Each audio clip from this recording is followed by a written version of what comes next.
on the Senate floor. Over at the U.S. Department of Treasury, Elon Musk, the richest person in the world, not elected by a single American, has gained access to the U.S. payment system, payments that go to about $2 trillion worth a year. He's gained access to the personal information of millions and millions of Americans, Social Security numbers, bank accounts, all sorts of sensitive information that we do not want to be shared. It compromises people's privacy. And that kind of scenario is playing out across the federal government. Elon Musk and his so-called Doge boys are in many other departments. And every day that we wake up, we hear about another one. One department that we know they're in is the Department of State, and specifically USAID. Now, what we are witnessing here, Mr. President, is the result of the most corrupt bargain in American history, because Elon Musk spent over $280 million to elect Donald Trump, and Donald Trump has handed the keys of the U.S. government over to Elon Musk. And damage is being done every day, and it is hurting the American people and the interests of the American people. I want to focus for now on the situation at the Agency for International Development, which has been a critical piece of our overall national security and foreign policy strategy. And AID has enjoyed bipartisan support in this body for its work for decades. And I want to thank the great patriots, the men and women who work for AID, for the important work they're doing for our country as we speak. But when President Trump turned the keys to the government over to Elon Musk began dismantling the Agency for International Development. Here's what he said in recent tweets about his plan to destroy USAID. Quote, "We spent the weekend feeding USAID into the wood chipper. Could have gone to some great parties, but I did that instead," unquote. He said, this is Elon Musk, quote, "USAID is a criminal organization. Time for it to die," unquote.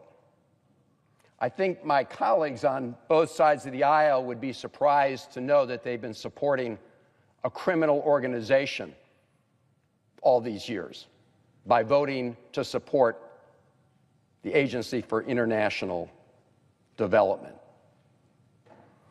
And let's make no mistake that his effort to dismantle AID is a gift to our adversaries. It's a gift to China, it's a gift to Russia, and others who want to do us harm around the world. In fact, one of Putin's cronies immediately posted on X, quote, "Smart move by Elon Musk," unquote, referring to dismantling AID.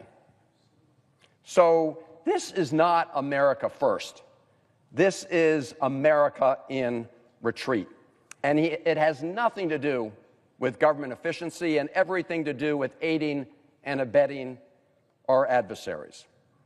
In fact, Mr. President, I think you know this, when you talk to our military leaders, they will tell you that our investment in AID is an important component of our overall foreign policy and national security strategy. You know, we spend about 50% of our discretionary budget on defense, actually a little more than half of our discretionary budget on defense.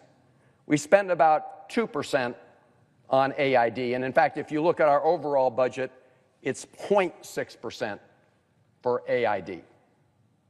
Now, having a strong military is important. We all agree. But in addition to demonstrating the power of our military, we've always worked to also demonstrate the power of our example, trying to work with people around the world to provide a little bit more opportunity, a little bit more stability, and yes, help stop diseases from spreading around the world. Poverty and violence and disease, they spread like fire. And if your neighbor's house is on fire, you don't build a wall, you go for water. When you have an outbreak of disease in one part of the world, like we saw Ebola in Africa, by helping stop the spread of diseases, of course we help people in other parts of the world, but we also save American lives when we prevent diseases from spreading elsewhere. And if the world doesn't trust America to help, and believe me, at this moment, they are doubting us, they will turn to China and Russia, and those adversaries will be itching to fill the vacuum.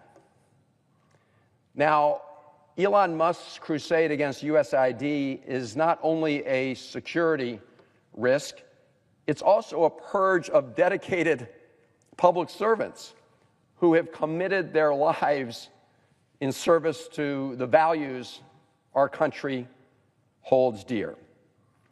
And thousands of AID employees have now been furloughed, many fired, and direct hires are being put on administrative leave. There's absolutely chaos in the AID system, and as Elon Musk said, he wanted to die, and that's what he's trying to accomplish. But for those men and women who serve our country as part of AID, they are being ordered to come home immediately.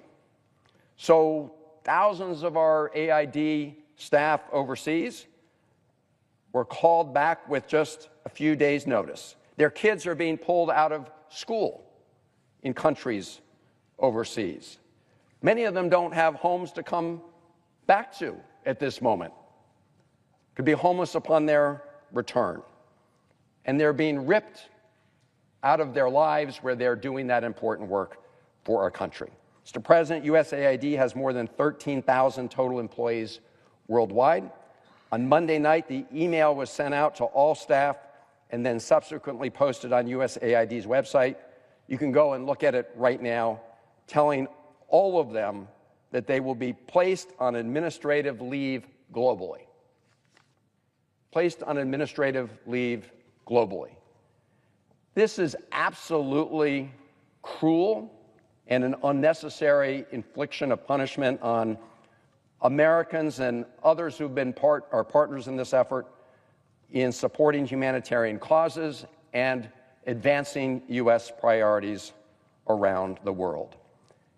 I'm hearing from many of these USAID employees, and what is really inspiring, at the same time it's heartbreaking, is they're not worried about themselves, but they are worried about the impact and cost and harm that will be done to the people that they're trying to help in places around the world. And Mr. President, what's happening here is just plain illegal. Now, Secretary Rubio said he wanted to give a waiver for all essential life-saving treatment. He said that on Wednesday. But the New York Times uncovered that no money has actually gone out. Money's still missing. And people are still in danger of imminent death. And even if the money got out the door, who is going to service it when everybody's been put on administrative leave, fired, or otherwise told not to show up to work? You know, I went down to the AID building on Monday when I heard what was happening, when I heard that Elon Musk told everybody not to come in to work, and really went up to the doors and asked if we could come in to talk to employees who might still be there. We were denied access. The folks there were told and instructed not to allow members of Congress to get into the building. You know, presidents are not kings, and you don't get to pick and choose what part of the law you decide to apply. And Elon Musk doesn't get to shut down the USAID operation legally. He may be a dictator at Tesla. and he may be playing one here in Washington, D.C., but he doesn't get to shred the law of the land. And that's why I'm expecting that in the coming days, just like we saw judges in Rhode Island and here in the District of Columbia issue temporary restraining orders on President Trump's effort to freeze important federal funds going to communities all over our country, that same argument will be used with respect to this illegal action and takeover of USAID. Mr. President, I want to close with this, because you would think that all of us, regardless of party, would want to stand up for the law, that we wouldn't want Elon Musk to be able to shred it unilaterally. And we got this letter from Secretary Rubio a few days ago, and clearly he's playing catch-up here. Clearly he's not in control of AID, even though it says that he's now taking control of the operations at USAID. Here's what the letter says. This letter provides notice and advises you of our intent to initiate consultations with you regarding the manner in which foreign aid is distributed around the world through the United States Agency for International Development. Consultations. He really should talk to Elon Musk, who's tweeting out that he's putting AID in the wood chipper and that he's killing AID. All of us are prepared to sit down for a conversation about how we can reform AID, if we want to better integrate it into our overall foreign policy operations. That is a matter for Congress to deliberate on in consultation with the State Department. But Secretary Rubio sent this down after the doors had been closed on AID.